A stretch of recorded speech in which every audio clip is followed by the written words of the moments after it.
Começando mais um Tá Linda Podcast, especial Mulheres que Conquistam. E as configurações de beleza foram autorizadas, meu amor, com sucesso.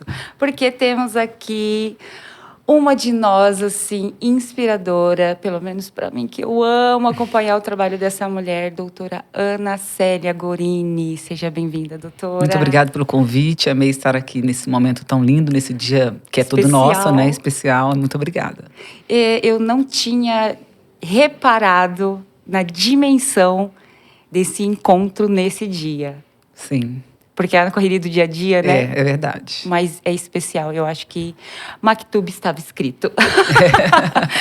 Doutora, seja bem-vinda. Muito obrigada pelo convite. A gente vai falar sobre mulheres que conquistam. E como eu falei, eu acredito realmente que você é uma inspiração para nós. Uhum. Todos os dias eu acompanho o seu trabalho e acompanho mulheres que precisam de mulheres como você. Uhum. E eu quero aproveitar cada segundinho desse tempo para extrair o melhor do seu conhecimento, da sua experiência, de verdade. Obrigada. Tá bom? Obrigada. Para você que não conhece o nosso programa, Tá Linda Podcast representa as mulheres. Todas essas que querem evoluir, encontrar a sua melhor versão. E pode ser cada dia uma, tá? Não precisa ser exatamente aquela que você vê em rede social, ou em algum lugar, ou com fulano, ou com ciclana. A sua melhor versão que está aí. Cada dia virá e a gente quer acompanhar. Representamos um grupo de mulheres que buscam saúde, beleza e cirurgia plástica. Doutora Ana Célia é cirurgia plástica. A gente vai falar muito também sobre isso, viu, doutora? Vamos sim. Mas eu gostaria de te passar a palavra para você se apresentar, para você dizer para a gente quem é Ana Célia Gorini na sua melhor versão. Ana Célia Gorini é uma mulher, mãe, porque eu acho que esse é o meu melhor título, mãe, cirurgiã, há 25 anos já, cirurgia plástica. Sou mineira, vim de Minas, casei com um londrinense. E ele me trouxe para cá, para essa terra maravilhosa que eu amo. E eu me considero uma londrinense. Sou uma mulher muito batalhadora, que acorda todos os dias pensando em mudar a vida de alguém para melhor. Quer seja com um sorriso, quer seja com um abraço, quer seja com o ouvido, porque muitas vezes a gente ouvindo, a gente muda a vida das pessoas. Então, esse é o meu propósito de vida. Ajudar as pessoas em quem eu puder tocar. Não só tocar fisicamente, mas tocar com a minha presença, né, com a minha fala, com o meu abraço. Porque eu acho que todas nós, todas as pessoas na Terra estão lutando uma batalha diária. Todas. Até aquelas que distribuem sorrisos, você acha que ela não tem problema? Todas. E como o mundo seria melhor se a gente pudesse parar e fazer a nossa parte. Deixá-lo um pouquinho melhor. Quer seja para uma pessoa que a gente conhece ou quer seja para uma pessoa que a gente nem conhece. Às vezes dando só um bom dia, como você vai, né? Para um funcionário, para uma pessoa que chega para a gente, para um paciente, para uma amiga. O mundo está carente disso, de pessoas com empatia. Então esse é meu propósito. Gente, alcançadíssimo com sucesso. Porque, sei lá, 1 minuto, 60 segundos aqui, estou arrepiada dos pés à cabeça. Sinto que tenho direção na minha vida, doutora. Isso aí. Que incrível. Eu acho que já começa no sorriso, né? Ela fala sorrindo o tempo todo. Sim. Tá certo, é uma escolha, né? É uma escolha. Tudo na vida são escolhas. Eu falo que a gente tem 2 escolhas na vida, ser feliz ou ser triste. Felicidade não significa estar feliz o tempo inteiro, mas significa eu escolho ressignificar a minha dor e fazer dela uma coisa melhor, para mim e para as pessoas. Como que você conseguiu... O que você atribui... A que você atribui essa inteligência emocional? Há muita dor, claro, né? Ninguém cresce sem... Gente, eu tenho uma notícia triste para dar para vocês. Ninguém cresce sem dor. A gente precisa de... na zona de conforto, é um lugar de aconchego, é um lugar gostoso, mas ninguém cresce lá. Às vezes a gente precisa estar na zona de conforto para respirar, para pegar fôlego, mas lá a gente não cresce. A gente só cresce na dor. A minha história é uma história de dor e de ressignificação. Eu tenho uma história... Vou contar para vocês, quem não me segue, não conhece a minha história, então eu vou contar um pouco da minha história para vocês. Então isso também tem a ver com o porquê eu escolhi fazer cirurgia plástica. Tem muito a ver. Eu era uma criança normal, de 3 anos de idade, com uma família linda. Somos em 3 na minha casa. Quando eu tinha 3 anos, era eu e meu irmão mais velho, de 5 anos. E eu sofri um acidente na minha casa. O meu berço pegou fogo quando eu tinha 3 anos de idade. Eu estava dormindo E meu irmão de 5, brincando com fogo, não sabia onde botar o fósforo, estava fazendo tudo escondido. Ele viu um buraco no meu berço e falou, uma ótima ideia. Ideia de criança, vou colocar ali que ninguém vai ver.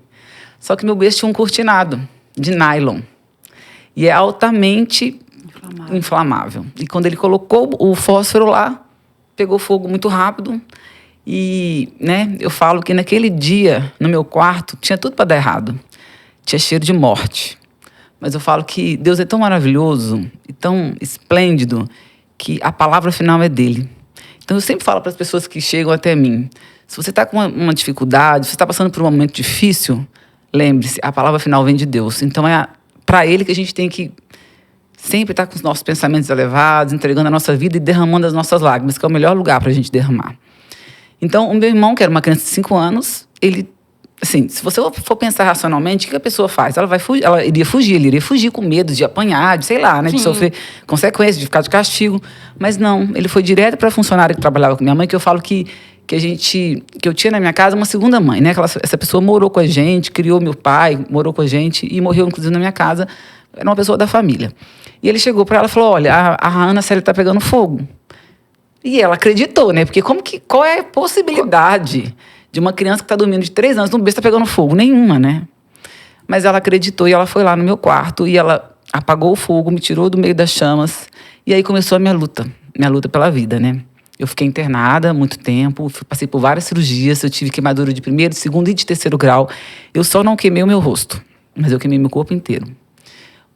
Estava frio, a minha roupa grudou no meu corpo. E eu tenho algumas cicatrizes no corpo, que são as cicatrizes de queimadura de 3º grau, que na minha mão, na minha coxa, no meu bumbum. E de 3 a 15 anos de vida, eu fui paciente de cirurgia plástica. Uma paciente de cirurgia plástica reparadora. Dos 3 aos 15 anos de idade? De 3 aos 15 anos de idade. Né? Fiz várias cirurgias, fiz cirurgia de enxerto, de pele, expansor, né? Foram muitas cirurgias. E quando eu tinha... E aí a vida tocando, estudando, né? A família, aquelas coisas todas. E todo adolescente, por mais bonito que ele seja, ele tem complexos. E eu me lembro que eu tinha muito complexo das minhas cicatrizes da mão. E eu não andava normalmente com a mão, assim. Eu sempre escondia as minhas mãos. E aquilo, assim, aquilo doía na minha alma, sabe? Aquelas cicatrizes. Eu não aceitava aquelas cicatrizes. E um dia eu lembro, quando eu tinha 15 anos... Eu cheguei para esse cirurgião plástico e falei assim para ele, olha, o que mais a gente pode fazer para melhorar essa cicatriz? Eu falo que Deus coloca anjos na vida da gente, né? Deus colocou 2 cirurgiões plásticos, foram 2 anjos da minha vida e eu tenho imensa gratidão por eles. Ele olhou no fundo dos meus olhos e falou, Ana Célia, tudo de mais moderno que a medicina podia ter feito para você, ela fez. A sua cicatriz é o que de melhor a gente pode ter te dado. Não existe como melhorar mais. E eu me lembro que aquilo foi uma facada no meio do meu coração, né? Porque, ele não me deu mais esperança. E eu fui para casa e eu lembro que eu entrei no quarto e eu chorei muito. Eu falava com Deus, mas eu não escolhi isso porque eu era tão pequena, eu não conseguia me defender. Assim, eu não culpava meu irmão porque ele era uma criança também, mas eu falava, por que comigo? Aquelas coisas, né? Aí, de repente, eu parei de chorar e olhei para minha mão, para as minhas mãos. E aí, eu falo que é como se tivesse Deus falado comigo. E eu acredito que ele falou comigo naquela hora. Que ele falou assim, olha para as suas mãos. Todas as vezes que você olhar para a sua mão, você vai lembrar do milagre que aconteceu com a sua vida. Porque hoje você está viva com essa cicatriz, mas você poderia ter morrido. Então, as suas cicatrizes vão simbolizar um novo nascimento. Você nasceu de novo. E a partir daquele momento, deu um estalo na minha vida, sabe? Tipo, assim, peraí, por que eu estou chorando? Eu ganhei um presente que foi minha vida de volta, né? E se hoje eu estou aqui, mesmo com cicatrizes... Ok, isso vai significar alguma coisa para mim. Aí eu falei, já sei, vou fazer cirurgia plástica. Por quê? Porque, assim, eu fui tão bem tratada, eu fui tão acolhida em todos os meus momentos de dor, né? Eu lembro que esse cirurgião plástico, quando eu era menor, eu chegava para fazer os curativos, curativo de queimado, só quem foi queimado sabe como que é, né? Eu queria ir no consultório dele, porque eu não me lembrava da dor dos curativos, eu me lembrava que ele tinha uma gaveta. Até hoje eu me lembro, uma gaveta lotada de pirulito e bala. E quando eu chegava, ele abria e falava, escolhe. Aí eu escolhia lá, e aí ele fazia o curativo, tava chupando... Né? Normalmente a mãe da gente não deixa de chupar tanta bala e pirulito, né? Mas aí, sabe, ele foi muito lúdico comigo. Então, isso me fez ter um amor para a cirurgia plástica. Então, quando eu né, fiz 17 anos e tal, eu falei, eu vou fazer... Eu não falava que ia fazer medicina, eu falava, eu vou fazer cirurgia plástica para poder fazer a diferença na vida dos outros. E essa foi a minha história com a cirurgia plástica. Então, eu entrei em medicina e eu amei tudo, absolutamente tudo. Porque eu acho a medicina um campo lindo. Lidar com pessoas, né, com as suas dores. Mesmo na cirurgia plástica, as pessoas têm muitas dores. Não é só aquilo ali, não é só um peito caído, não é só uma barriga. Não é só isso, é muito mais profundo. E poder dar um abraço e um acalento, como eu fui abraçada e como fui acalentada. É o que eu falo com as pessoas. A gente precisa ressignificar as nossas dores. A gente tem escolhas na vida, né? O que eu vou escolher para mim? Eu vou escolher ser uma pessoa amarga?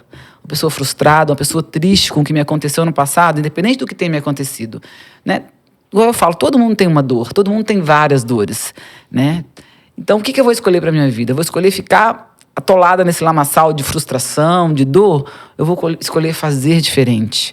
Eu vou escolher pegar isso como uma lição de vida e ressignificar a minha dor. Então, essa é a minha história de ressignificação, do porquê eu fiz a cirurgia plástica e de porquê eu olho a medicina de um jeito diferente, né? Porque, por exemplo, às vezes eu tenho paciente que vai fazer botox comigo, gente, ela vai lá, eu até falo para ela, é tão bom conversar com você. Eu falei, mas você precisa, não é psicóloga, não, quero vir aqui conversar com você, marca o botox. Por quê? E fica lá, a gente vai fazendo botox, vai conversando sobre a vida, sobre a família, sobre os filhos, sabe? E é assim, né? Então, escolhi não ser só uma fazedora de coisas, mas também escolhi escutar, escolhi orientar, escolhi ouvir a dor, chorar com a pessoa. Quantas vezes segunda mesmo, chorei um monte com uma paciente, com os problemas que ela estava passando. Então, assim, são escolhas, né? Em falar em escolhas, eu tô aqui pensando na ideia da sua paciente. De repente, se eu te convidar uma vez por semana para podcast, eu já economizo com o psicólogo. Não é? Meu Deus, não, meninas, façam psicólogo, façam terapia, mas também consulte eu faço, a doutora. Gente, eu amo fazer terapia, super indico. Eu já tive o prazer de acompanhar uma consulta sua. Sim, sim. E, de fato, você acolhe. Uhum. A paciente em específico, ela estava bem amedrontada, veio cheia de vícios de internet, de lembranças de coisas ruins. E chegar ali... Eu me lembro que eu não conhecia você e eu estava preocupada com a paciente, de certa forma. E eu vi com os meus próprios olhos ela se desmanchando, assim, igual uma criança, assim, se entregando. E foi lindo. Então, eu hoje entendo, né, essa sua essência do porquê. Porque nasceu, como você falou no início, né, de uma dor. E nessa dor a gente tem o crescimento. Como podar uma planta, né? Para você ter a vida, você precisa passar por suas... Mas eu gostaria que você voltasse numa palavra que você já colocou aqui, que é mãe. Fala um pouco pra gente. Na realidade, assim, quando eu faço uma coisa, eu mergulho de cabeça naquilo que eu faço, né? Então, quando eu escolhi fazer medicina, cirurgia plástica, eu fazia muito, né? Eu era uma pessoa... Eu ainda sou, mas eu era muito workaholic. Eu trabalhava de domingo a domingo, todos os feriados. Gente, eu trabalhava Carnaval, Ano Novo, Natal, né? Aí casei, meu marido também muito workaholic, e a gente morava em Belo Horizonte. E aí, depois de casado, eu com 32 anos, resolvi ser mãe, né? Aí engravidei, continuei trabalhando até um dia antes porque, né? Minha gravidez foi tudo bem, trabalhei muito, trabalhava. Tive o filho, é muito difícil parar. É muito difícil. É muito difícil quando você está numa ascensão, você parar tudo. É muito difícil. Eu me lembro que eu, com uma semana de operada, chegou um paciente... Porque eu fazia muito trauma lá também em BH, né? Eu vim de uma escola de muito trauma. Trauma, queimados, reconstrução. E aí chegou um paciente que ele tinha tido um trauma escrotal de Valadares e ele chegou com indicação para mim. Eu tinha uma semana de cesárea. Eu falei, gente, eu não posso atender. Aí a minha secretária, ele tá desesperado, ele tá com uma necrose, né? Aí eu falei que meu marido, você me leva lá? Eu fui, olhei, eu entrei na cirurgia dele com uma semana, enfim. Enfim, a vida foi me engolindo. E aí, quando a minha filha fez 6 meses, eu entrei num estresse alucinante. Que eu falei, por quê? Porque eu não era mãe da minha filha. A babá era a mãe da minha filha. Ela ficava o tempo inteiro com ela. E eu pirei, eu falei, não foi isso que eu quis, eu não quero isso. Se eu escolhi ser mãe, eu quero também ser mãe. Eu quero tentar fazer o equilíbrio. E aqui onde eu estou, eu não vou conseguir equilibrar. Porque não tinha como falar não, eram muitas coisas. Eu já estava mergulhada em muitos projetos. E aí eu falei com meu marido, eu preciso mudar daqui. Ó a loucura. Falei, para eu ser mãe, eu preciso sair daqui. Eu preciso ir para uma cidade pequena. Eu preciso recomeçar do zero para eu conseguir ter esse tempo de poder, né, gestar, de poder...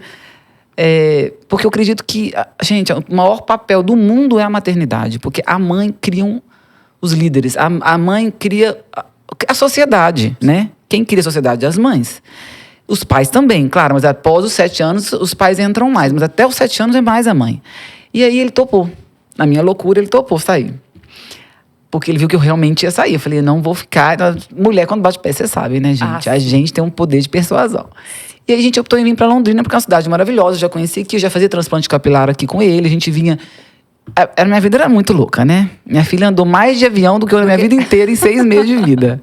Vinha 2 vezes por semana aqui, 2 vezes por mês. Fazia 3, 4, 5 cirurgias de transplante capilar. Voltava, operava lá. Era uma loucura. E aí eu vim para cá. Quando eu vim para cá, eu falei, eu vou começar devagar. Né? E aí meu marido continuou indo para BH ainda, porque não dá para simplesmente fechar um consultório. E aí eu fui mãe da Bia. E aí depois, aí também outra luta para engravidar do segundo. Porque eu perdi 5 bebês. Entre a Bia e o meu segundo filho, eu perdi 5 bebês. Foi um momento... Foram 3 anos de muita dor. Muita dor. Só quem sabe, quem passou por isso sabe que é. Por isso, assim... Porque o aborto, ele traz muita dor para a mulher. Independente se ele é espontâneo, como foi meu caso, ou se ele é provocado. Então, assim... Não tem como passar por um aborto e ser como era antes. Não tem como. Mas aí eu descobri que eu tinha um problema genético, por isso que o neném, né, não ia para frente, porque o neném ele acabava sendo mal formado. Então era por conta de malformação. E aí o geneticista me falou que se eu continuasse tentando e a gravidez fosse para frente, o neném ia estar tudo bem, que eu podia ficar tranquilo. E aí eu tive o Davi. Quando o Davi tinha 4 meses, eu fiquei grávida do Matheus. Então foi assim, tchum, tchum, tchum. Então eu fiquei grávida 8 vezes. Pensa o que é isso? Foi uma loucura, né? Uma loucura, mas ok. E aí eu trabalhava menos, né? Eu falava que eu ficava 2 tardes sem trabalhar nada, operava todas as manhãs e sempre ia embora, tipo, atendia de 2 às 4 só, por 3 vezes na semana, e tava tudo bem. E aí eu consegui levar as crianças até uns 7 anos, mais tempo em casa com eles. Porque aí eles começaram cedo eles iam para a escola, 1 ano e meio eles já queriam para a escola. Eles queriam, porque a Bia ia, eu levava eles no carro, eles ficavam chorando, apontando. Gente, era uma loucura. E aí, como eles iam para a escola de manhã, eu operava. Eles chegavam, dava comida para eles, colocava para dormir, enquanto eles estavam dormindo, eu estava atendendo. Aí eles dormiam 1 hora e meia, 2. Quando eles estavam acordando, eu estava chegando em casa. Então foi muito bom isso. Porque eu pude dar toda a atenção que eles mereciam, que eles precisavam, no tempo que eles precisavam, entendeu? Aí quando eles fizeram 7 anos, aí eu comecei a aumentar meu tempo no consultório e tá tudo bem. Porque assim, eu falo que não existe sucesso na vida, não existe, que sustente a deficiência de um lar.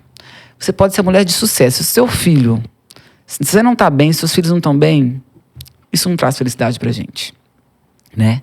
Uma família onde os filhos estão bem, estão amparados, eles têm identidade e propósito. Quem coloca isso é a mãe. Você precisa colocar nos seus filhos identidade e propósito. Então, isso é desde pequenininho lá, falando quem eles são, qual o propósito deles nessa vida, que eles nasceram com um propósito. Isso é muito importante. Dando amor, falando que eles são amados, né? E do dia a dia mesmo, escutar as falas deles, se interessar por eles, pela vida deles, isso é muito importante. Minha filha saiu agora, tem 1 semana. Eu falo que eu tô com um pouquinho do síndrome do ninho vazio. Ela tá morando em São Paulo, né? Ela passou medicina com 17 anos. Fez 17, já passou, e aí ela passou em junho, mas ela não fez, porque ainda não tinha terminado o 3º. E agora passou de novo no final do ano, tá lá em São Paulo. Tô sentindo saudade, morrendo, mas eu sei que ela tem um propósito. E ela tá brilhando no propósito dela. Ela tá feliz, tá com saudade? Tá. Mas ela tá... Eu tô vendo ela que ela tá feliz, porque, sabe, ela tá... Você também tem aquela coisa do tipo assim, manter uma pose de que tá tudo bem? Pro filho não sacar que você... Eu acho que verdade, tem horas que precisa. Tem horas que precisa. Por exemplo, a Bia é muito nova, né? Ela é muito nova, acabou de fazer 17 anos. Acho que nem talvez seria a idade ideal para entrar na medicina e morar em São Paulo, a menina, né, que é do interior. Ok, mas a gente coloca tudo nas mãos de Deus e as coisas vão acontecendo. Então, assim, ela estava um pouco segura. O pai estava morrendo de segurança, chorando com ela. Eu falei, gente, alguém tem que ser o guerreiro, né? Aqui.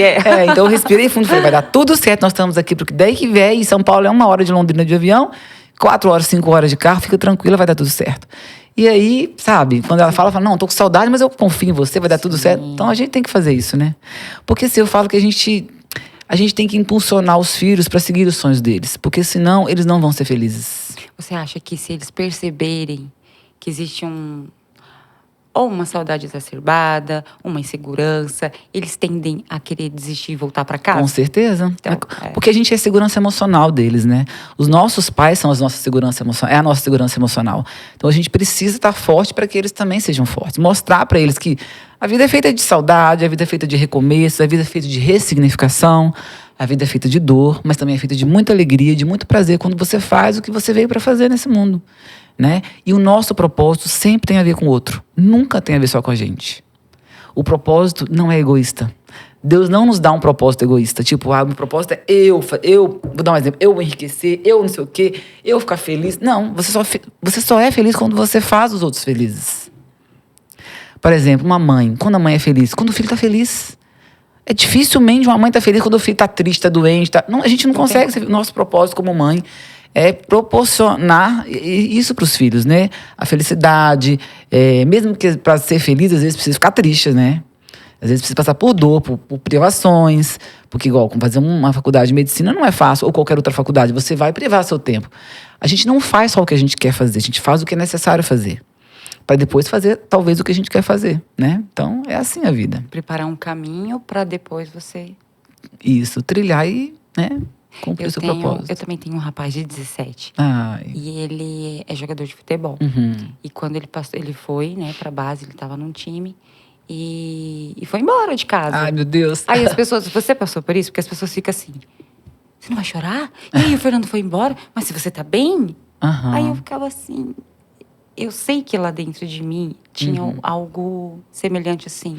Eu fiz tudo o que eu tinha que fazer. Uhum. Né? Aquela segurança, tipo isso que você comentou. Você dedicou no tempo certo, no tempo de plantar, de regar, de cuidar. E que agora você não tem controle da flor que vai nascer, não é? Isso. Então, tipo, o que eu vou fazer, gente? É o sonho dele, né? Esse tempo todo a gente investiu nisso. Sim. Mas lá dentro de mim, quando ele me mandava mensagem, e aí, fez isso, fez aquilo? Então tá bom. Chegava assim, eu falava assim... Sabe, aquele... Sim, né? Mas que a gente entrega para Deus, né? Sim, é. Quem que vai nos socorrer? É o ciclo da vida, né? A gente tem que entender que é o ciclo da vida. E a gente precisa deixar aí para eles serem felizes. Porque, né, se você vê, às vezes a gente olha assim, às vezes tem famílias que os filhos estão lá, bem mais velhos, não quer estudar, não quer trabalhar. E aí se envolve em vícios, porque quando você não tem sonhos, você é uma presa fácil para os vícios. Sim. E hoje em dia o que mais tem aí é isso, né? E está destruindo essa juventude. Então isso é muito triste, é muito preocupante. Eu converso muito com isso sobre isso com eles. Então você precisa ter sonhos para você correr e lutar e buscar esses sonhos. Porque senão essa vida dos nenéns, né? É uma vida muito perigosa. Você acha que a falta de parâmetros de vida, eu não digo falta, mas talvez a relativização das regras, tudo é relativo, tudo pode ser que sim, mas pode ser que não. Isso deixou, de repente, seres humanos um pouco mais sensíveis e acomodados? Porque como você iniciou falando, a dor faz crescer. E aí, nem tudo hoje pode ser que causa dor, pode ser que não causa. Ou às vezes vai ter uma reclamação de uma dor que, na verdade, não é uma dor, né? É uma coisa que pode ser normal, pode ser natural. E a pessoa se entrega para aquilo e não cresce. Você acha que a sociedade tem influenciado? Muito. E a gente eu converso muito sobre isso com eles, sobre a relativização nessa pós-modernidade, porque isso é da pós-modernidade, né? E eu falo que o certo e o errado, ele não é relativo. O certo é certo, mesmo que todo mundo não esteja fazendo. E o errado é errado, mesmo que todo mundo esteja fazendo. Eu falo, você não é todo mundo, né? Ah, mas todo mundo, você é todo mundo? Você não é todo mundo. Porque, assim, toda família, ela precisa ter uma base do que ela vai seguir, né? Então, por exemplo, nós somos cristãos. Eu falo, qual é a nossa base? Tá? A gente tem que pensar pela nossa base. Pela nossa base, isso é certo? Independente se está todo mundo fazendo, entendeu? Então, é assim que a gente tem que conversar até para não deixá-los confusos, até em relação à sua própria identidade, né? Porque hoje em dia as pessoas estão muito confusas em relação a tudo. A profissão, a identidade, a quem elas são, para onde elas vão. Isso é um pouco comum no jovem, no pré-adolescente, no adolescente. Mas quando eles têm uma base boa, isso é uma fase e passa muito rápido. Agora, quando eles não têm uma base, isso fica uma confusão pro resto da vida. Se perde fácil, Isso né? é muito ruim. É muito ruim. E deixa eu te perguntar uma coisa. Tô vendo você assim tão forte, tão determinada. Mas isso, inclusive, é uma pergunta. Essa é uma pergunta que eu quero trazer sempre aqui para as mulheres que eu entrevistar esse mês. Porque eu nunca trabalhei para fora, eu sempre fui dona de casa, sabe? E tem pouco tempo que eu comecei a sair um pouco, porque meus filhos cresceram e tal. E eu sempre tive a curiosidade de saber como é o mundo lá fora, né? Eu sentia, eu não sei mais como que funciona, né? Mas eu sentia antigamente que existia um preconceito por uma mulher que às vezes ou se é bonita ou se não é bonita, ou se é inteligente ou se não é inteligente, ou só porque é mulher. E os rótulos, quem falou que é bonita ou que não é? Sabe? Essas coisas. Você já se deparou com dificuldades só porque você é mulher? Tipo assim, você fazia melhor e mais não é mulher. Como é que Na funciona? realidade, eu falo que eu sou até um pouco... Eu acho que talvez é a minha personalidade, né? Mas eu sou até meu marido fala que eu sou um pouco brava, né? Mas assim, porque quando eu fiz cirurgia geral, não tinha mulher em cirurgia geral. As mulheres faziam clínica, pediatria, né? E eu fiz cirurgia geral. Cirurgia geral era uma especialidade bruta de homem. E na minha turma entramos em 3 mulheres. Então, assim, a gente tinha que provar o tempo todo que era boa. E assim, como eu te falei, eu sempre entro muito de cabeça em tudo que eu faço. Isso pra mim não foi um problema. Porque eu era a primeira a levantar, a acordar. Eu era a primeira a chegar no hospital, eu passava as visitas. Então, assim, quando os chefes chegavam, eles não tinham o que falar de mim. Porque não tinham o que falar. Simplesmente não tinha. Então, assim, com isso a gente vai provando que a gente também é capaz, né? Que a gente é capaz igual todas as pessoas, né? Independente, né? Se é mulher, se é homem, isso aí só depende da vontade de cada um, né? Do que quer fazer da vida. Mas eu acho que hoje existe bem menos, né? Mas na época que eu fiz cirurgia geral, há 25 anos atrás, existia mais. Mas hoje o mundo tá um pouco diferente. Eu acho que Mais tranquilo. não tem tão mais preconceito contra as mulheres, assim. Não, é igual assim, eu acho muito interessante. Quando meu marido falou assim, a gente tava precisando contratar uma secretária, vamos contratar um homem. Eu falei, não. Não vai contratar homem como secretário, não. Por quê? Porque o homem é muito boa em muita coisa, mas secretária precisa fazer muitas coisas ao mesmo tempo. Não consigo nem imaginar. Secretária precisa fazer muitas coisas ao mesmo tempo. Essa é uma característica da mulher. Sim. Então, assim, eu falo assim, nós não somos iguais. Mulher e homem, nós não somos iguais, gente. Não adianta ficar com esse rótulo, porque todos somos... Nós não somos iguais. As mulheres têm uma característica e os homens têm outras. Eu não estou falando com isso que somos melhores ou piores, e que eles são melhores ou piores. Somos diferentes apenas. Porque o cérebro da mulher é diferente do homem. A mulher consegue fazer 10 coisas ao mesmo tempo. Ela faz o menino dormir, faz o mingau. Gente, atende telefone, é tudo ao mesmo tempo. O homem, ele consegue fazer uma coisa ao mesmo tempo. Ele é profundo naquilo que ele faz. A mulher, a gente consegue fazer várias coisas mais superficiais, porque também não dá para aprofundar em tudo, né? Porque, então, são características femininas e masculinas. Então, assim, isso também não quer dizer que somos melhores ou piores. Mas a gente tem que explorar essas características para cada área, né, de empenho. Por exemplo, homem tem mais força que mulher. Isso é fato. Sim. Né? Força física mesmo. Eu nunca vi uma mulher falando que queria ser pedreiro. Mas, né, tem vários homens pedreiros. Tem. Né? Então, assim, são características físicas. Então, é isso. Eu acho que eu tenho até que te colocar um detalhe. Meninas, vocês já viram as meninas que fazem... gente, aqui eu... Ai, meu Deus do céu, toma cuidado. Tem meninas maravilhosas que fazem... Qual que é a palavra? Crossfit, não? Não. Azulejista. Sim. Uhum. Tudo bem que é um trabalho, não é catar inchado e bater não, massa. Não é pesado, mas é detalhista. A gente conseguiu entrar na área deles e fazer esse tipo assim melhor. Tem uns meninos que até fazem bem, mas eu já vi umas meninas fazendo,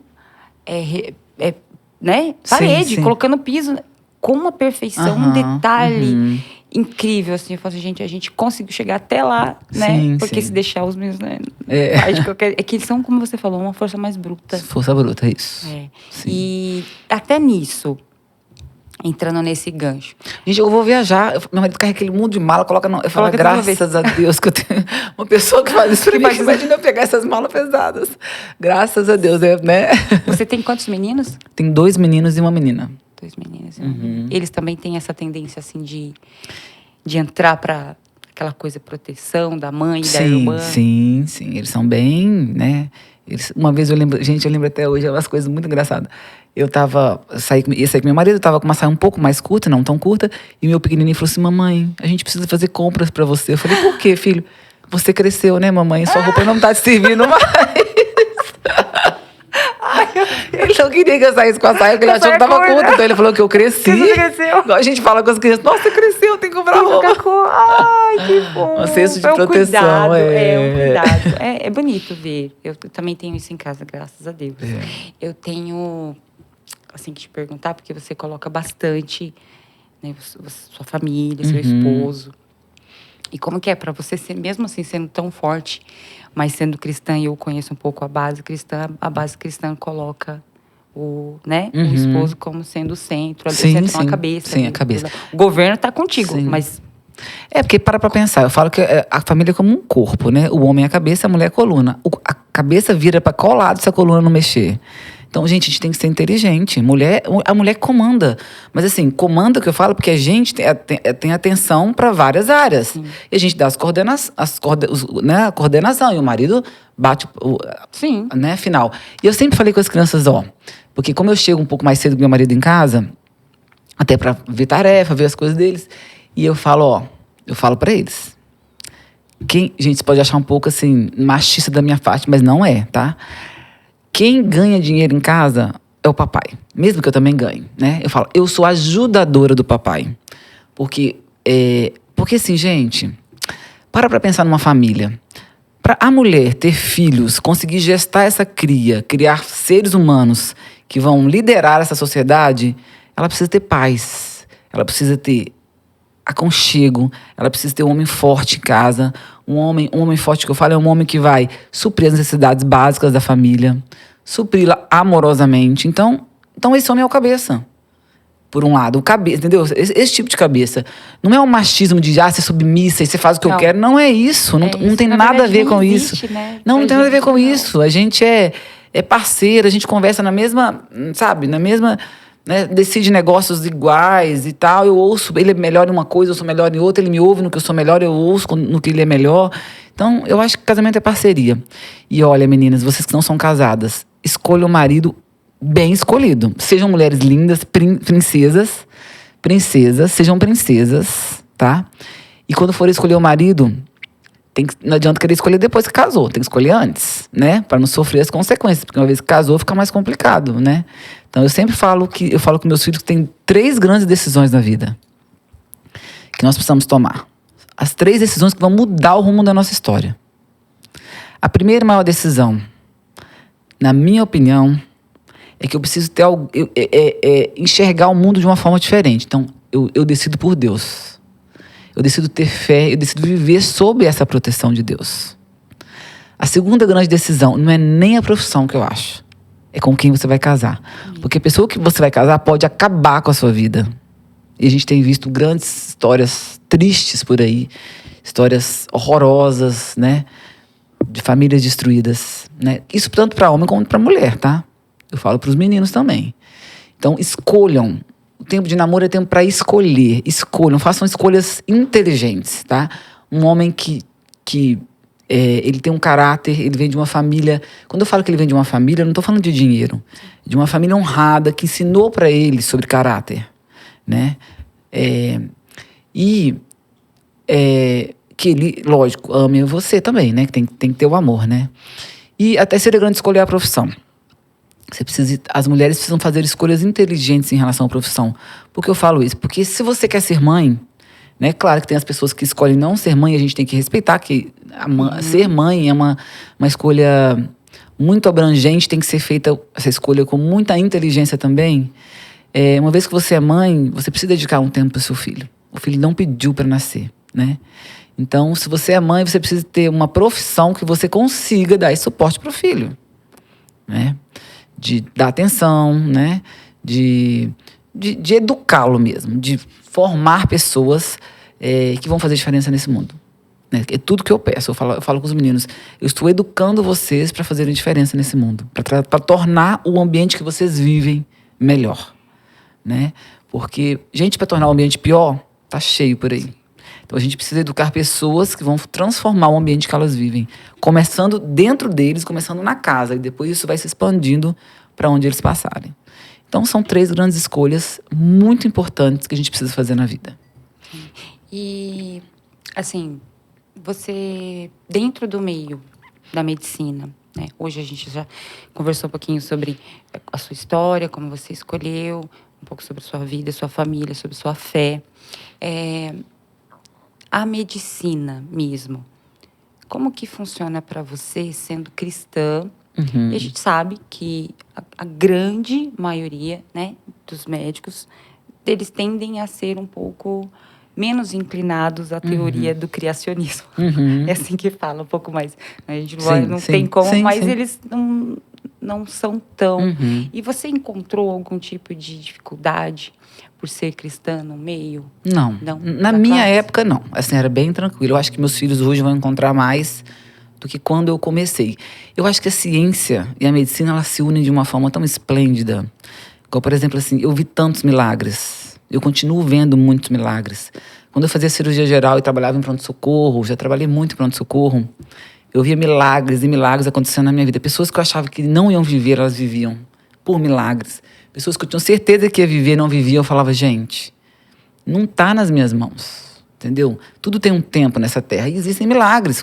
Milagre é quando tudo que você fez se encerrou e aí só por uma coisa extraordinária e superior vai acontecer.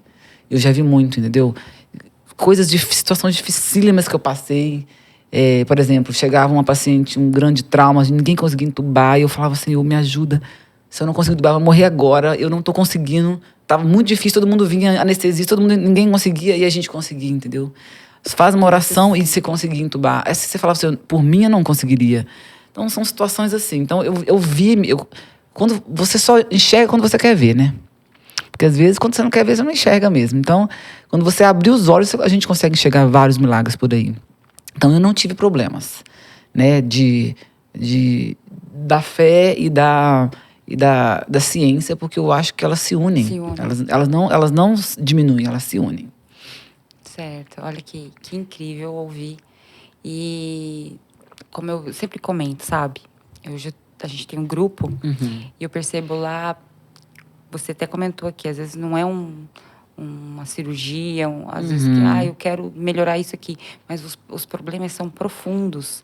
Existe toda uma história por conta da queixa daquela mulher, sabe? E vai de coisas assim, tão simples, às vezes boba, que um story num cabeleireiro onde você fala assim, vem cá fazer uma escova aqui, meninas, elas vão e elas já têm um start. Só que aí são outras coisas que são muito mais difíceis, que vai desde abusos infantis, relacionamentos abusivos, que a gente sabe que o trabalho ali é maior. E eu noto, doutora, que quanto mais direção a gente tem, mais a gente influencia. Então, assim, firmeza de onde ir. E você tem isso. Você atribui isso também à sua fé, à sua escolha? Eu acho que talvez há várias coisas. A minha fé, a minha escolha, a minha personalidade, né? Eu sou uma pessoa que não tem dúvida das coisas. Tipo, eu gosto ou não gosto, eu quero ou não quero. Isso é certo, isso é errado. Então, eu sou uma pessoa muito, sabe? Então, assim, igual... Tem história... Nossa, dá pra escrever um livro das histórias que a gente tem no consultório. Mas eu vou contar uma para vocês, assim, pra vocês saberem que às vezes a gente é colocado em algumas pegadinhas, né? E você tem que estar bem atento, porque a vida coloca pegadinhas o tempo todo pra gente. Uma vez eu atendi uma senhora. Uma senhora, ela chegou pra mim. Aí, eu acho que as pessoas que são cristãs, elas meio que se identificam, às vezes até pelo jeito de falar. Falar, você é cristã? Às vezes a gente fala algumas coisas e que, né? E aí ela falou, você é cristã, você é irmã? Eu falava, que bom, sou irmã e tal, em Cristo, né? Aí ela deu uma mudada assim, na história, né? Tipo, ela queria fazer uma cirurgia de face. Ela falou assim, olha, já que você é minha irmã em Cristo, você pode me ajudar. Eu falei, posso, em que eu posso te ajudar? Falou, então, sabe o que é? É que tem um missionário que está precisando de trocar o carro. E ela era muito rica, essa senhora. E o marido que dava dinheiro para ela, assim, né? E ele era um homem muito bom, mas assim... Só que a gente já ajudou muito esse missionário, e meu marido quer que eu invista em mim. Dá para você colocar no valor da cirurgia, o valor da cirurgia, mais o valor do carro que eu vou dar pro missionário? Aí eu respirei fundo, falei, olha, justamente porque eu sou sua irmã em Cristo, eu vou te falar. Que Deus não precisa disso. Se ele tiver que ajudar o missionário, ele vai arrumar um milagre para ajudar o missionário. Mas eu não posso mentir pro seu marido, porque isso aí, você vai estar enganando seu marido. Isso não agrada a Deus. Então, assim, você entende? Às vezes. Pessoas... É bem isso que você falou, pegadinha, né? Muitas, provação. Não é uma nem duas, não, são muitas. Coisa que depois, né, vem para te acusar. Lá, claro. Não é, igual eu falo, certo é certo, errado é errado. Então não adianta vir querer fazer o errado, não vai dar certo. Entendeu? Então, por isso que a gente precisa ter a base do que você acredita na vida. Você precisa ter essa base para você direcionar toda a sua vida. E você não vai ter dúvidas, as coisas ficam muito claras. Por isso que as coisas não podem ser tão relativas, entendeu? O certo é certo. É certo fazer o que ela estava fazendo com o marido? Não era certo. Independente do propósito, não era certo. Sim. Entendeu? Então, o que é certo, o que é errado, ponto.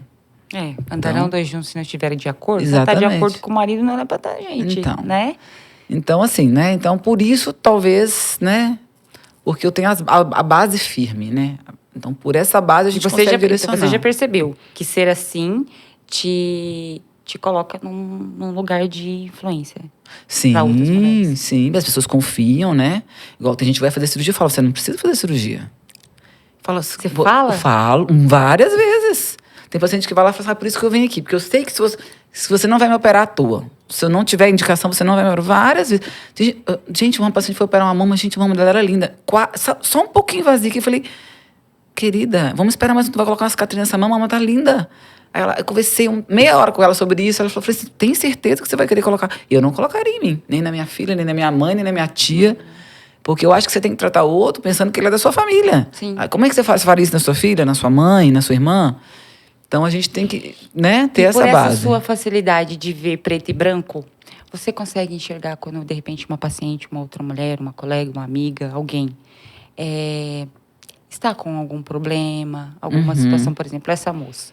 Está dentro de um padrão muito bom. Por que ela está ali? De repente, alguma situação externa, você consegue perceber algum desequilíbrio? Às vezes, sim, mas às vezes elas escondem. Às vezes passa direto, batido. Às vezes tem paciente que me arrependi de ter operado, porque não me deu dica nenhuma de que estava acontecendo. Depois, sabe, aí vem os problemas, mas não tem nem a ver com a cirurgia em si, mas ela acaba colocando a insatisfação dela na cirurgia. Mas, assim, a gente tenta, porque eu prefiro não operar.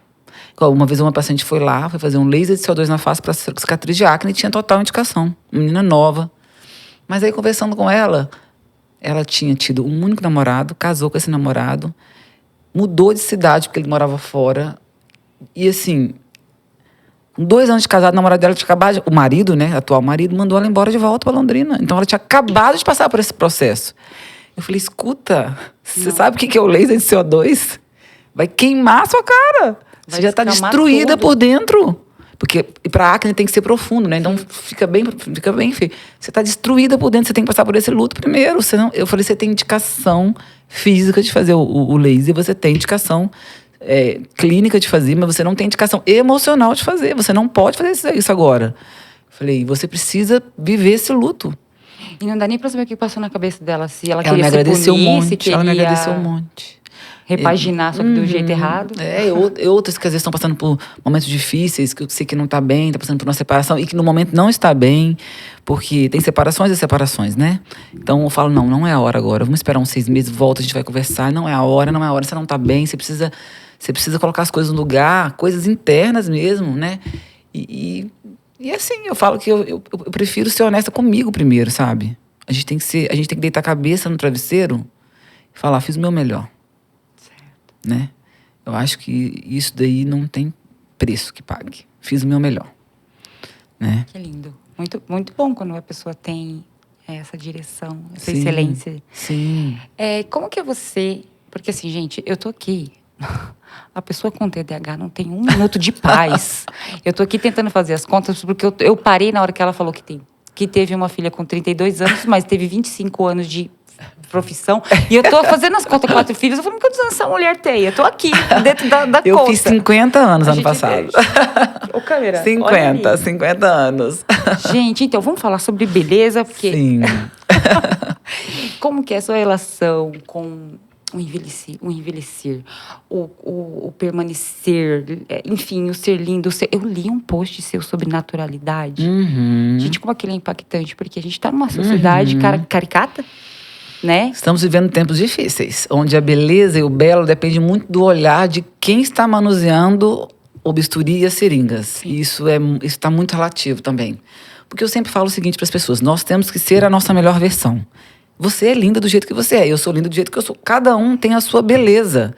Eu preciso realçar a cirurgia plástica, a dermatologia, que ela faz? Ela realça essa beleza. Eu não posso amar todo mundo igual. As pessoas não são iguais.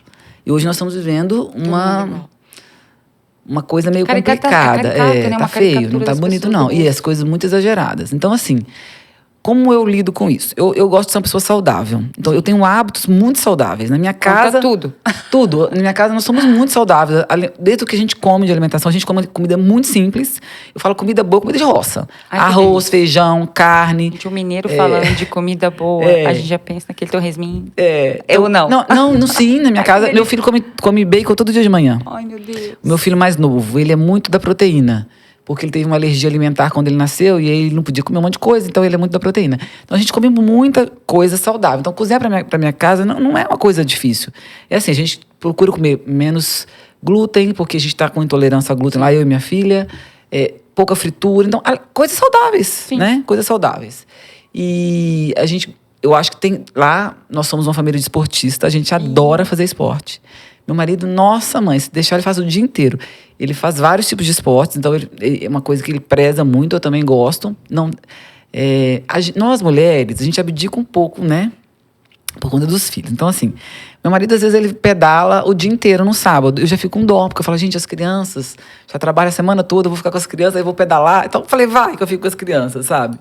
Então, assim, e os meninos também fazem muita atividade física, a Bia. Então, a gente faz atividade física, se alimenta bem. Eu prezo por um sono de qualidade. Lá em casa tem hora para dormir. Tem tempo de tela. Gente, nós estamos vivendo uma geração complicadíssima que nós temos que tomar a rédea dos nossos filhos. Existe tempo saudável de tela. Que lá, se você for ver os estudos, tal, para cada idade tem um tempo de tela. E tem idade que não pode tela. Então, temos que seguir isso. Porque você sabe que o abuso das telas é igual o vício da cocaína, né? Trata igual, inclusive. Sim. Igual. Então, assim, eu procuro... Mãe boa é mãe chata, né? Então, Você mãe cultiva... Ela tem cara daquelas mães que cultiva o tédio em casa. Cultiva o tédio, tem que cultivar o tédio. Vai ali criar alguma coisa naquele nada. É, exatamente isso. E assim, a gente gosta de ir pra chácara no final de semana, porque eu acho que contato com a natureza, ela aproxima a gente de Deus, ela diminui a depressão, a ansiedade, diminui tudo. Gente, a natureza é muito bom para as angústias da nossa alma. É muito bom. Quando você fica lá olhando o sol, o céu, sabe, o céu estrelado, mexer na terra, isso é muito bom. Então a gente tem tentado fazer isso. Eu viajei bastante esses dias aí, né? Então eu não consegui fazer, mas a gente gosta bastante. E claro que os meninos têm um pouco de protesto, né? Normal, né? Porque sim. Mas eu acho que é mais por conta das comparações dos coleguinhas que não fazem, né? Sim, que não faz, que não... fulano de tal joga, você não é fulano de tal, né? Tipo, você é você tem a mãe que se chama Ana Célia, o pai que se chama Juliana. Mas isso é importante, assim. E o mais importante disso tudo é ver os filhos saudáveis, emocionalmente. Então, assim, porque não adianta você ser... Por exemplo, eu vou dar um exemplo básico, assim, ó. Steve Jobs foi um gênio. Mas na parte familiar, ele foi um desastre. Morreu sozinho.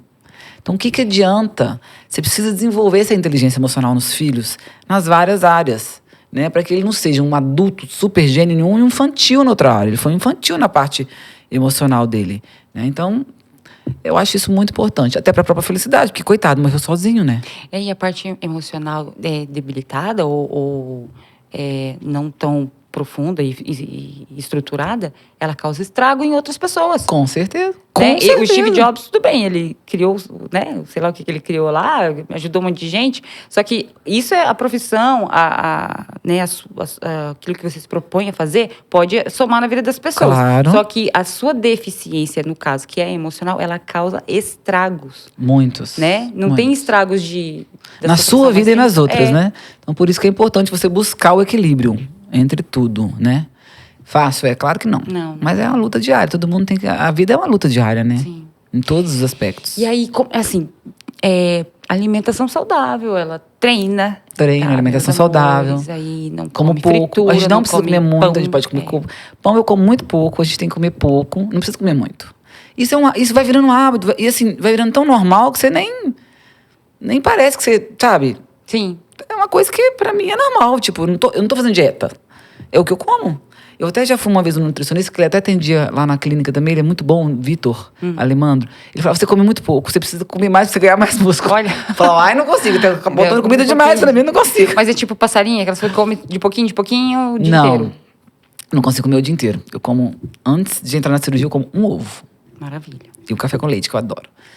Aí como no almoço, eu almoço bem. Almoço bastante proteína, verdura, legumes. Hoje comi até macarrão de arroz, olha que gostoso. Olha. Funcionário. Porque quem tem a intolerância a glúten, né? Existem muitas coisas hoje em dia. Não é que eu não posso tomar. Macarrão de abobrinha. Macarrão de abobrinha. Não é que eu não posso comer. Eu como, às vezes, de vez em quando eu vou sair pra jantar fora.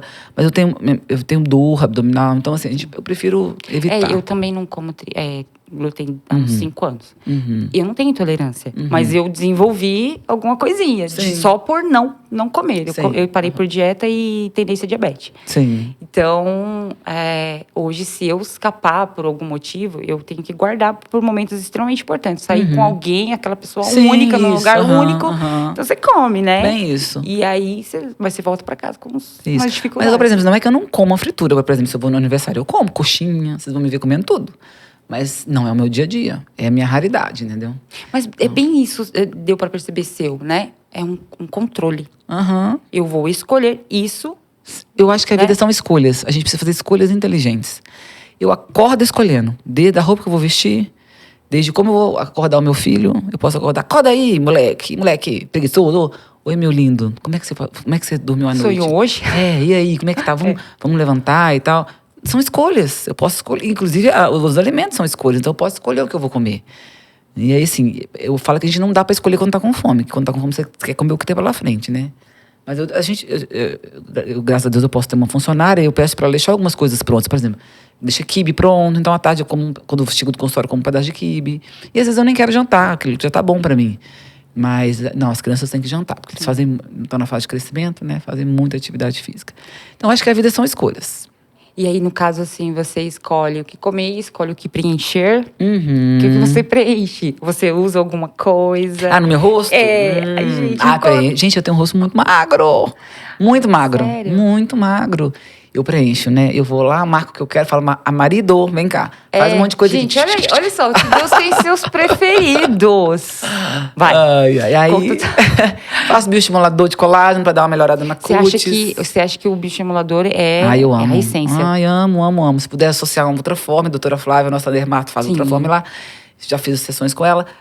Mas eu não sou de ficar fazendo muita coisa, não. Por exemplo, eu pego 2 vezes no ano e faço. Mas no Porque caso a vida que é muito você já corrida tá. também. Mas no seu caso que você já está em manutenção. Sim. É o necessário 2 vezes por ano. Sim. Botox não pega em mim. Eu morro porque eu amo Botox. Acho que é tudo de bom. Acho que Botox é vida. Eu tenho o corrugador e o prósteros muito forte, mas não pega nada em mim. Então, assim, eu gosto de vez em quando fazer um laserzinho de CO2, fazer um preenchimento com ácido hialurônico. Faço. A última vez fiz 7 ampolas. 7. E não ficou gordo meu rosto, né? Porque tem os lugares que coloca. Não é todo mundo que precisa de 7 ampolas, né? Tem gente que precisa de 1, 2, 3, 4. Tem gente que precisa de 9.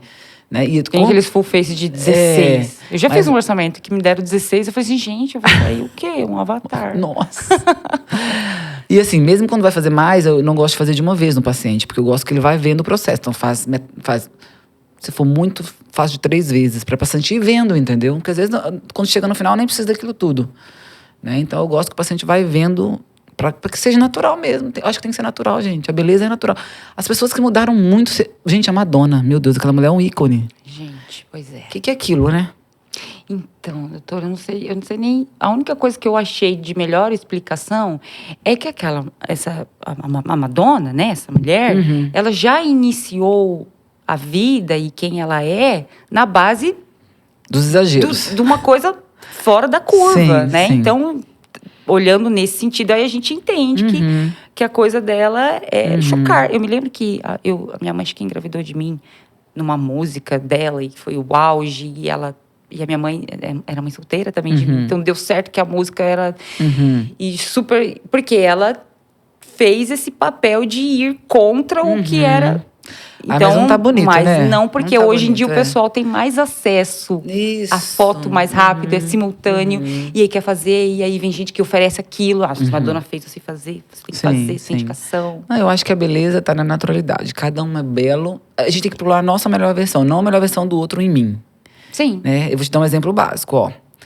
Eu já fiz várias cirurgias plásticas, já fiz prótese de mama, eu era igual um homem. Não tinha nada. E já fiz uma lipo quando eu tinha 25 anos. Eu tenho 1,70 m de altura e eu pesava 58 quilos e eu fiz uma lipo. Tirou algumas gramas, mas eu fiquei muito feliz. E não precisei fazer mais lipo. Mas assim, gente, esqueci que eu a TDAH que também esqueci que eu ia falar. A gente tava numa Madonna. Eu esqueci que eu ia falar. A gente fala assim, muita perdi coisa, o raciocínio. Eu falo, nossa, perdi o raciocínio. fui lá atrás, fui aqui, voltei, enfim, ok. A gente tava no... Eu acho que, de procurar a sua melhor versão mesmo, né? Sim, naturalidade. Lembrei. Aí, assim, tem uma coisa que não é bonita em mim, que é o meu nariz. Mas ele não me incomoda. E eu não operaria gente, não nariz. dá pra... Como que eu vou fazer pra não olhar? Tá tudinho, né? Mas ok, gente. É igual a paciente... Você não mexeu? Não, nunca mexi. A paciente fala pra mim assim, olha, o que você acha que eu tenho que fazer? Eu falei, nada. Nada. Você não tem que fazer nada. Você que tem que me falar o que você tem que fazer. O que tá te incomodando? Mas porque você olha com... Você olha... Não, é porque o meu olhar é um olhar diferente, né? Meu olhar é um olhar cirúrgico. Né? Então, assim... por exemplo, se eu fosse olhar meu nariz, dá pra afinar, dá pra empinar, dá pra tirar o ossinho aqui. Então, essas coisas, né? Pelo olhar cirúrgico. Você faz assim com as pacientes mas também. olhando pro meu rosto, eu acho que tá ok pra mim. Então, por isso que a paciente não tem que chegar pro cirurgião e falar o que você acha que eu tenho que fazer. Não, gente, não faça isso. Quando vocês forem a um cirurgião plástico, vá para fazer o que incomodam vocês. Então, claro, por exemplo, se a paciente está lá fazer uma cirurgia, a pálpebra dela está atrapalhando ela enxergar, eu vou falar, olha, essa pálpebra sua, acho que vai valer a pena a gente fazer. Porque eu já fiz 2 casos agora, gente, a pálpebra caiu em cima dos cílios, eu não sei como é que ela estava enxergando. Então, isso aí já é uma necessidade, né? Não é questão de estética apenas. Porque daí eles têm um padrão, gente, de saúde, funcionalidade, né? Isso. Um corpo tem que ser funcional. Claro. Se está dando problemas, né? Sim. Aí vem outros critérios que vocês usam para diagnosticar, né? Isso. Então, quando vocês forem a algum médico, vocês vão com o que vocês estão falando que está te incomodando, não com o que ele acha que tem que fazer em vocês. É isso. Porque senão vai ter que mexer em tudo. Porque, por exemplo, se for olhar hoje, vai ter que mexer no nariz, sei lá, às vezes dá uma puxadinha aqui, mas não é. Gente, tá ótimo, meu rosto tá ótimo, tem 50 anos, ainda vai demorar um pouquinho, vou puxar mais pra frente. Uma puxadinha de leve, mas vai demorar ainda. Você fala assim, puxa a pele? Fazer um liftingzinho, né? Sim. Pra ser natural, não pra ser over, né? Muito puxado. Porque daí, no caso, como você teve uma manutenção, não vai ter essa grande necessidade. Então, por isso que cuidar de pouquinho em pouquinho. Isso. Protetor solar, né? Eu falo 2 coisas que envelhecem muito, gente, muito. O cigarro e o sol. Muito. Outra coisa também que não combina com a saúde, eu vou ter que falar pra vocês. Vocês vão ficar muito tristes comigo. Mas é álcool. Álcool não combina com a saúde. Né? Cerveja não combina com barriga chapada, gente. Querem tomar alguma coisa? Toma uma tacinha de vinho, 2. Mas, né? Então, assim, a gente tem que fazer escolhas. É o que eu falo das escolhas. Você faz esse acompanhamento com as suas pacientes depois de pós-cirúrgico? Porque esses dias, você, seguidora, você vai saber que é você, né? 15 dias de operada. Aí ela me mandou umas fotos. Olha, eu tô assim, não tava legal, a cicatriz não tava legal. E aí eu falei assim, como é que tá a sua alimentação? Quem tá fazendo o seu pós? Assim, eu tô bem, não tô comendo muito, mas eu tô tomando bastante cerveja. Eu falei assim, gente, mas derreteu o pão e tá tomando líquido. Exatamente. Né? E causa uma inflamação. Claro, inflama todo o corpo. Não é bom pra cicatrização. A gente dá umas orientações sobre o que comer no pós-operatório, né? Ferro, vitamina C, proteína e evitar bebida alcoólica. Ainda mais no primeiro mês, né? De pós-operado. A paciente ainda está inchada, né? A cerveja incha muito, inflama muito. E agora a gente está agregando ao nosso corpo clínico um nutrólogo. Maravilha. Então, assim, top das galáxias. Eu acho que vai ajudar muito, assim. Dá para fazer um trabalho de pré. Sim, pré, intra e pós. E também para qualidade de vida, né? Porque, Longevidade, gente, longevidade. Eu acho que Olha, vale a pena. Eu tenho lido algumas coisas sobre alimentação e é difícil porque todo o Ocidente se estruturou na indústria e a indústria se estruturou numa coisa que talvez não seja tão legal. Não é alimento, é produto alimentício. E como é que vai lutar contra isso, gente? Não é assim de uma hora para outra. Então, assim, de pouquinho, você percebe, aí você procura um profissional. Isso. E você vai colocar na sua alimentação algo que vai te dar um pouco mais de qualidade de vida, porque para semente a gente não fica, né? Mas pelo menos, gente, eu falo assim lá em casa, eu quero pelo menos catar o meu carro e ir pro hospital. Eu mesma. Gente, ó, eu costumo falar também que a gente vai envelhecendo, a gente vai perdendo hormônios, né? Então, a mulher na menopausa, ela tem grandes perdas, né? O colágeno sai pelo ralo no banho, né? Sim. E aumenta muito a flacidez, aumenta muito a insônia, mulher na menopausa. Ela tem muita secura na pele, secura vaginal. Ela, assim, são grandes perdas. A energia acaba. Sim. Então fica aquela mulher sempre cansada, exausta, estafada, irritada, que não dorme, que não quer namorar com o marido. Então, assim, eu falo que o hormônio é vida, né? E eu faço reposição hormonal desde... Tem uns 5 anos já, mesmo que os meus níveis estavam normais, por conta dos meus sintomas, eu já comecei a buscar isso e fazer. Claro que eu faço todos os check-ups para ver câncer, né? Porque a gente precisa estar avaliando, mas eu sem hormônio... Mas deixa eu te perguntar, você acha que a vida moderna tem vindo precocemente a queda hormonal da mulher ou não? Se você for parar para pensar, no tempo de Jesus a gente vivia 33 anos, né, o ser humano. E foi aumentando a longevidade. Então eu acho que não, acho que a gente vai viver mais. Mas é claro que, assim, a mulher, do jeito que ela saiu de casa, aumentou o estresse. Então, assim, ela tem mais fatores que podem prejudicá-la. Então, eu acho que é muito justo a gente procurar suprir isso com outras coisas, que seriam as reposições do que está faltando, os micronutrientes, as vitaminas. O nutrólogo faz isso. Faz tudo isso, dos hormônios, faz tudo isso. Fazer um acompanhamento top para chegar bem, né? Eu falo que envelhecer é você chegar bem, né, na reta final. Chegar bem com energia, com vida, porque tem gente que morre em vida, né? Isso é muito triste. Gente que não tem energia para nada, que está vivo, mas não faz nada, né? Então, eu acho que envelhecer é chegar bem na reta final. Ai, que maravilha. Olha essa frase. Envelhecer é chegar bem na reta final. Maravilha. Doutora, eu não estou acreditando. Vou pegar esse Cronos e vou... É como uma hora passa rápido. Né, um conhecimento é vida. Uma coisa que...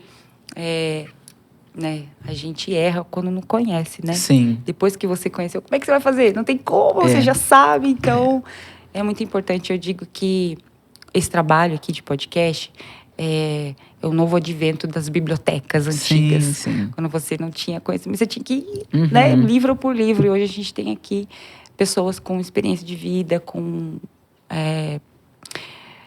informação segura para falar sobre um tema, né, um profissional da área, com as suas experiências e querendo entregar isso com excelência mesmo. Com excelência e com aquela palavra que você falou, com uma empatia. Com certeza. Porque você pegar todos os seus anos de vida, de experiência, e entregar em forma de conselhos, em forma de direção, isso eu acho que é a plenitude do ser humano. Sim. Né? Porque como que um copo vai transbordar se ele não estiver cheio, né? Sim. Então, eu só quero agradecer a você por esse tempo de transbordar aqui nas nossas vidas. Eu estou bem impactada, bem feliz. Gratidão total e eu espero de coração ter mais oportunidades como essa. Estou à disposição. Eu que agradeço a oportunidade.